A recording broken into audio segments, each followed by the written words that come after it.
विकास संवाद की पहल संविधान संवाद कार्यक्रम के तहत प्रस्तुत नागरिक चक्रम की कहानियां।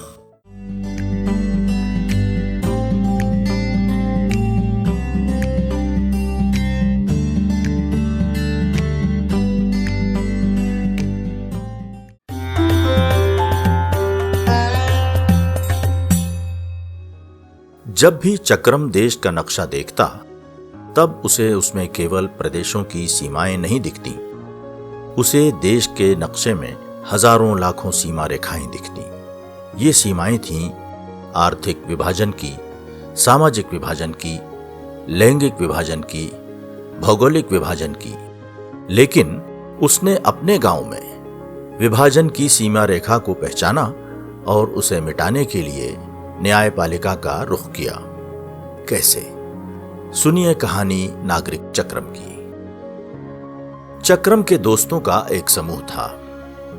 इसका नाम था हल्ला बोल। 12 दोस्तों के इस समूह में केतकी, रुचिका, अक्रम और सौरभ सब शामिल थे। इनके बीच कहीं कोई भेदभाव या विभाजन न था। हंसना, खेलना, लड़ना सब साथ साथ चलता था।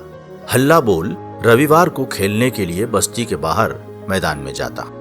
अप्रैल का दूसरा रविवार था। हवा में गर्मी बढ़ गई थी। हल्ला बोल ने सोचा कि सुबह खेलने के लिए जल्दी जाएंगे और दिन में बरगद और पीपल के पेड़ों के नीचे पड़े रहेंगे। चुपचाप लेटे रहना भी गतिविधियों का हिस्सा ही तो है। यह खुद को खुद से जोड़ने में मदद करता है।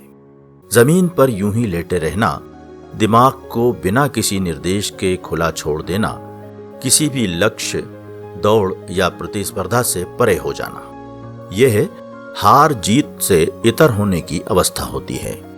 इस रविवार को राकेश और समीरा नहीं आए। उनके बिना बाकियों का भी मन नहीं लगा। हल्ला बोल के सदस्यों ने तय किया कि दोनों के घर जाते हैं। वे पहले राकेश और फिर समीरा के घर गए। पता चला कि उनकी बस्ती में लगा हुआ हैंडपंप सूख गया है। अक्सर यही होता है। पानी की चोरी के कारण हैंडपंप पानी की जगह हवा उगलने लगते हैं। समीरा ने कहा, वैसे तो लक्ष्मी नगर बस्ती का हैंडपंप पास ही है, लेकिन हम वहां से पानी नहीं ला सकते हैं। वो हमारे साथ खाना पानी नहीं करते। यही वजह है कि हमें लक्ष्मी नगर पार करके 1 किलोमीटर दूर के नाले से पानी लाना पड़ता है। कभी कभी तो उस पानी से बदबू भी आती है। चक्रम सब सुन रहा था और कुछ सोच भी रहा था। वो बोला, मैंने सुना है कि जबलपुर में बड़ी अदालत है। वहां के लोग ये तय करते हैं कि किसी के साथ छुआछूत न हो और सबको साफ पानी मिले। क्यों ना हम उस अदालत के मुखिया को चिट्ठी लिखें? हल्ला बोल ने मिलकर वो चिट्ठी लिखी। उसने हालात बयान किए।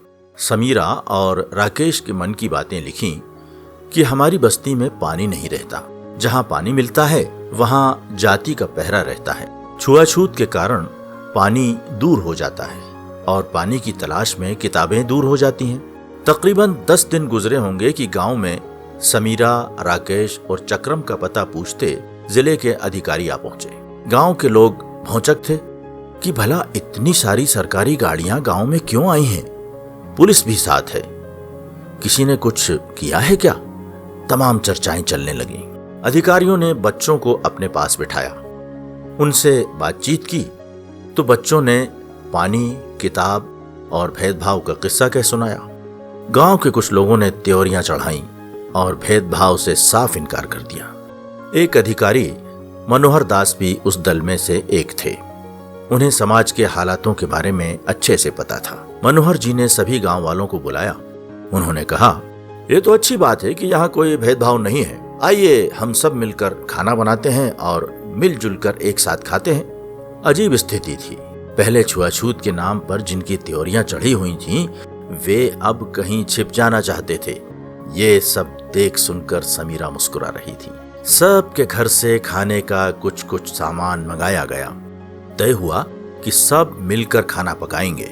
देश और मन को जोड़ने के लिए जाति की सरहद को तोड़ना जरूरी है। खाना बना, सब ने खाया, लेकिन अधिकारी समझते हैं कि भेदभाव की जड़ें गहरी हैं, इसलिए जबलपुर की अदालत ने नजर रखना तय किया। अब समीरा और राकेश की बस्ती में नया हैंडपंप लग गया था।